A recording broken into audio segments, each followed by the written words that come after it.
नौकरानी बनकर होटल पहुंचती है। होटल पहुंचने के बाद में जो देखती है पति को दूसरे के साथ देखा, तो फिर क्या हुआ, चलिए हम आपको बताते हैं दोस्तों आगे क्या हुआ। एक महिला एसडीएम की एक होटल का जो निरीक्षण करने के लिए, उसकी चेकिंग करने के लिए, क्योंकि वह गलत काम हो रहे थे, जब उन्होंने जानकारी मिलती है तो उसका निरीक्षण करने के लिए, उसकी चेकिंग करने के लिए वहाँ पर एक वेश बदलकर काम वाली बन जाती है, नौकरानी बन जाती है। और दोस्तों नौकरानी बनने के बाद जब होटल पहुंचती है, जो मन का जो मैनेजर, वहाँ का जो मैनेजर होता है, उसे जाकर गिड़ा कर भूसा ऐसे होती है और कहती है मुझे काम पर रख लो, मेरा कोई नहीं है, मैं बहुत परेशान हूँ। पहले तो वह कहती है कि मेरे पास और तो काम क्या है, केवल झाड़ू और पोछा बर्तन साफ करने का काम है, अगर आप बैटरी का काम कर लो तो आप हमारे यहाँ पास रह सकती हो। तो वह तैयार हो जाती है। लेकिन जो महिला एसडीएम होती है, वहाँ नौकरानी किस उद्देश्य से नहीं करती, केवल उसका निरीक्षण करने के लिए, उसकी जांच करने के लिए वो नौकरानी बनकर वहाँ काम करने लगती है। उसके बाद में दोस्तों जब वह नज़ारा देखती है, उसे नज़ारा देखकर तंग रह जाती है कि नमस्कार दोस्तों, मेरा नाम है मोनिका, प्लीज़ चैनल को लाइक और सब्सक्राइब ज़रूर कर देना ताकि हमारी वीडियो दूसरे व्यक्ति तक भी पहुँच पाए। थैंक यू दोस्तों। मैं तुम्हें बताना चाहूँगी कि इस वीडियो में आखिर क्या सच्चाई है, यह हमारी एकदम सच्चाई वीडियो हम बनाकर लेते आते हैं, तुम्हें बताने जा रहे हैं दोस्तों। वही की जो एसडीएम होती है, जिसका नाम होता है सीमा रावत। कहानी बड़ा ही इंटरेस्ट है, कहानी को सुनेंगे तो आपके होश उड़ जाएंगे। सीमा रावत जो एसडीएम बनी हुई होती है और इनके पति का नाम होता है देवेंद्र रावत। देवेंद्र रावत यह भी एक सरकारी कर्मचारी था और यह अपनी पत्नी से हमेशा छल फरेब किया करता था, पत्नी से भी हमेशा धोखाबाजी किया करता था। और वह एक महिला के साथ, लड़की के साथ कुछ उसका अफेयर चल रहा था, तो उसी होटल में कभी इसकी लड़की को लेकर जाता था, कभी उसकी माँ को लेकर जाता था। तो उन्होंने जो उनके नज़दीक थे सीमा के, उसने बताया कि तुम्हारा पति या तो चोर छिपके किसी महिला को लेकर आता है, कभी किसी लड़की को लेकर आता है। तो इस पर उन्होंने पहले तर्जा नहीं दिया, फिर किसी ने उन्हें वीडियो दिखाया, होटल में महिला के साथ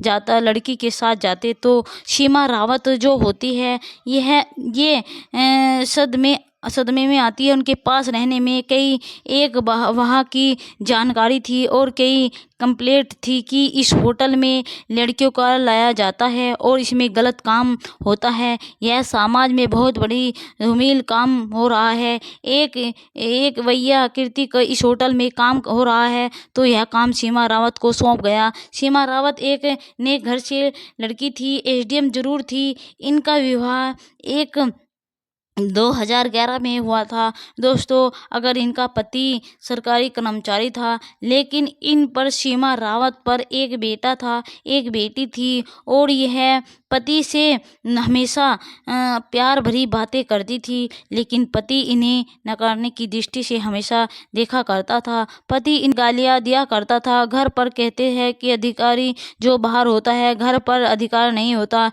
लेकिन सीमा रावत बार बार कहती है कि तुम्हें क्या हो गया।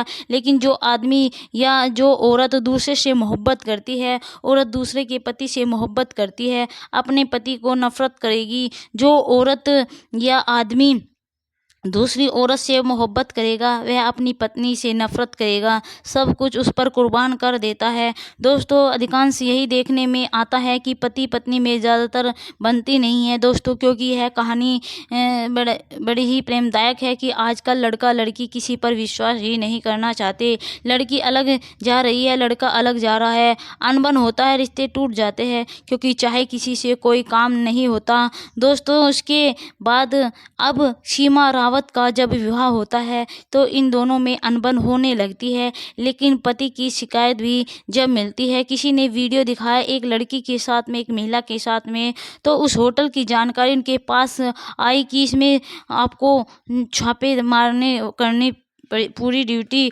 उनमें जुड़ जाती है। तो सीमा रावत एक नौकरानी बनती है। जब उसके कंधे पर भर जाता आता है नौकरानी बनने के बाद एक कम पैसे वाली साड़ी पहनती है और होटल में दाखिल हो जाती है। वहाँ के मैनेजर जो होते हैं उनसे मिलते हैं, कहती है कि मुझे काम चाहिए, मैं बहुत परेशान हूँ, आर्थिक तंगों से गुजर रही हूँ, मेरे साथ खाने तक को कुछ नहीं है। तो वह कहता है कि मेरे पास और कुछ नहीं है, बर्तन साफ करने का काम है, झाड़ू पोछे का काम है, वो भी लोग हैं। अगर आप भी थोड़ी खूबसूरत सी लगती है तो अगर बेटी का काम करते हो, यहाँ से लड़कियाँ काम करती है तो वहाँ हाँ कर देती है। बोले ठीक है, ड्यूटी बोल दिया, मैं रहूँगी आपकी, कभी कभी रात में भी काम कर दिया करूँगी, बर्तन मांज दिया करूँगी।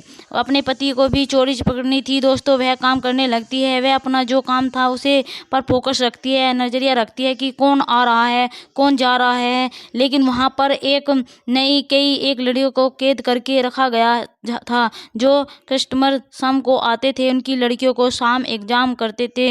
लेकिन धीरे धीरे वह सबकी जानकारी जुड़ा लेती है दोस्तों। इसके बाद में एक उसी में लड़की होती है, उसे कई दिनों से पश्चिम बंगाल की होती है, उसे कैद करके रखा गया था। वह लड़की रोती है, बाहर जाने के लिए गुहार लगाती है, लेकिन उसे बाहर जाने का मौका नहीं दिया जाता दोस्तों। वह उस लड़की को पूछताछ करती है, किसी प्रकार से पूछती है, रूम से सफाई करने के तौर पर। तो लड़की बिस्तर पर मिली है। उस लड़की की वो पूछती है, बेटा बात क्या है? तो वह लड़की सारी कहानी बताती है कि मुझे यहाँ पर नौकरानी का झांसा देकर लाया गया था और यहाँ मुझे बेच दिया गया है। और मैं शाम को जो कस्टमर आते हैं, 2-3 दिन कस्टमर जो खुश करना मेरा काम है। मैं सारी रात आशी लोग करवाते हैं, मुझसे बहुत परेशान हूँ। मैं गरीब घर से हूँ, लेकिन मैं इस दलदल में फंस चुकी हूँ। लेकिन यह बात सुनकर के महिला एसडीएम और उसकी जानकारी उठते और लोग कितना लड़कियां हैं, बोले यहाँ पर कम से कम 10-5 लड़कियां मिल जाएगी। जो परेशान है, धीरे धीरे वह हर कमरे में किसी प्रकार से किसी तरीके से हर लड़की से बात कर जुड़ा लेती है। लेकिन एक दिन उसके पति को नहीं मालूम था कि मेरी पत्नी भी इस जगह पर है, तो उस लड़की को लेकर आता था जो रोजाना था। एक दिन मौके पर उस लड़की को लेकर आकर उसी होटल में जब पहुंचता है, पहुंचने के बाद वहां तो कुछ नहीं कहती दोस्तों, कैमरा लगाती है और उसकी वीडियो बना लेती है। वीडियो बनाने के बाद उसे सारे दस्तावेज कागज मिल जाते हैं, सारे सबूत मिल जाते हैं कि यहाँ कहाँ जाते हैं, क्या करते हैं, उस लड़की के साथ ही रहते हैं, क्या नहीं क्या करते हैं, वह पूरा काम हो जाता है। तो उसके बाद में जब वह गेट खोल के जाने लगते हैं तो सामने वह खड़ी मिलती है। जब वह उसका पति पहले मना करता कि मैं ऐसा नहीं करता हूँ, तो वह सारी वीडियो होती है, वह उसके पास तो वह सबूत था, लेकिन वह मना करता है कि मैं तो वैसे ही घूमने के लिए आया था, मुझे नहीं मालूम है। यह कहती है वह आप करने आए थे, मुझे मालूम है। लेकिन उसका पति कहता है ऐसा नहीं हुआ। लेकिन उसकी पत्नी जब वीडियो दिखाती है तो वह मौन रह जाता है और कहता है कि बोलो कोई बात नहीं, तुम्हारी इज्जत के लिए मैं सब कुछ छोड़ने को तैयार हूँ, आप घर पर चलो। दोस्तों अपने पति को घर पर भेज देती है। उसके बाद में होटल में जितनी भी लड़कियां थी सबको पुलिस फोर्स के द्वारा बाहर निकाला जाता है और एसपी वगैरह एसडीएम सबको बुलाया जाता है। उस होटल को सीज किया जाता है। जो गरीब लड़की दलदल में फंसी थी सबको बाहर कर दिया जाता है। उस होटल में ताला डाल दिया जाता है दोस्तों। इसके बाद आने के बाद और एसडीएम जब घर आते हैं,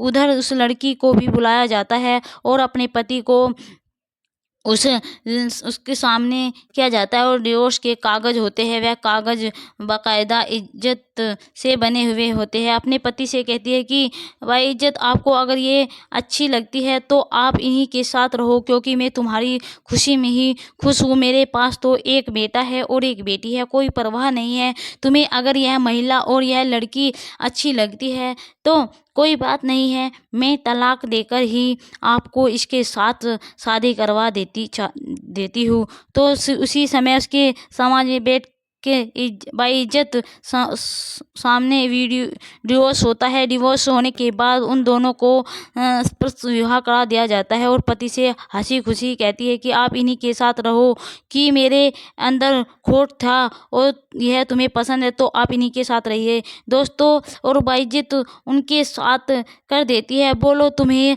हमारे पैसे से मतलब नहीं है, हमें तुम्हारे पैसे से मतलब तो कुछ भी नहीं था, हम किसी का नहीं है। अगर आप बार बार मेरी कसम खाते थे, हमसे झूठ बोलते थे, हमसे हर बात पर छल फरेब किया करते थे, तुम्हें हर बात हमारी अच्छी नहीं लगती थी, आपको अगर यही बात पसंद है तो आप लोग इनके साथ रहिएगा। दोस्तों उनके पास जो कुछ होता है उन्हीं के साथ उसे कर दिया जाता था। जो कुछ होता है पैसा, बाइक, उसमें भी याद आधा जो जिस प्रकार होता है निपटा करके अपने बेटा और बेटी के साथ वो एसडीएम रहती है और उसमें होटल में ताला डाल दिया जाता है और अपने पति से छुटकारा पाने के लिए, क्योंकि रोजाना की घर में क्लेश मारपीट करना ये सब कुछ ख़त्म हो जाता है। दोस्तों कमेंट करके बताइएगा कि एसडीएम से ने सही किया। आदमी जब गलत चलता है तो ऐसे मजबूरन कदम उठाना पड़ता है। और कहीं इस कहानी को सुनकर किसी परेशान करना नहीं है, किसी का दिल दुखाना नहीं है, केवल आप लोगों का